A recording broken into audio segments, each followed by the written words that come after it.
Jane Hunt. Thank you very much, Mr. Speaker. And may I congratulate my friend and colleague, the member for Dudley North, for inviting you to his local hostelry, but also to gratefully congratulate the member for Central Devon.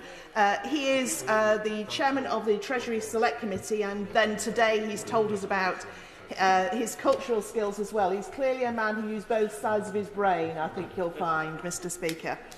The UK has some of the finest museums in the world, which play a significant role in educating and inspiring people of all ages.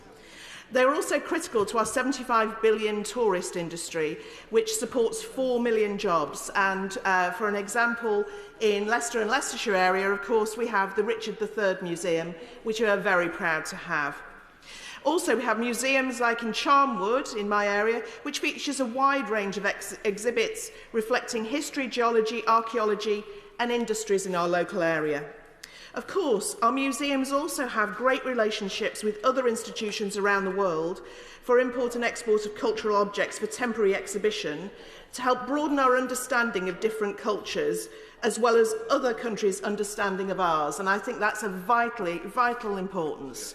And we talked about the Tutankhamun exhibition in the 70s, but we had the Treasures of the Golden Pharaoh as well, 150 authentic pieces from the tomb of King Tutankhamun, 60 of which travelled outside of Egypt for the very first time. And these exhibitions are also an important source of revenue for museums to keep visitors coming back.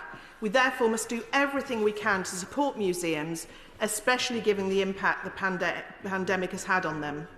To that end, I welcome that over the course of the pandemic, the government provided nearly £2 billion to support our cultural sector, with the original £1.5 billion around the Cultural Recovery Fund announced in July 2020. And I'd like to put on record my thanks for the funding that came to Loughborough constituency, including to Great Central Railway and to Loughborough Bell Foundry, the only working bell foundry and museum in the country.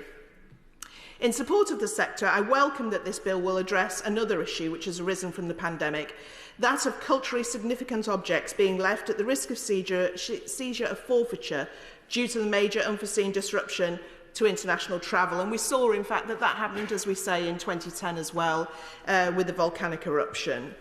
So while, of course, the risk of seizure or forfeiture is extremely small, we know that a number of countries place great importance on having adequate protection in place. And, of course, it would affect their insurances, I would imagine. Therefore, by providing the power of the Secretary of State to extend the period of protection from seizure and forfeiture for a further period of up to 3 months, we will ensure that international owners retain confidence in the system and continue to lend to our great institutions. If I could ask just 2 points of clarification of the Minister, if I may.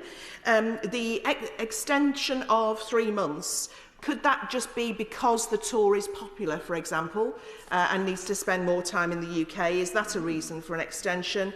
And also, does it require the agreement of both parties in order to validate the extension? Thank you very much indeed.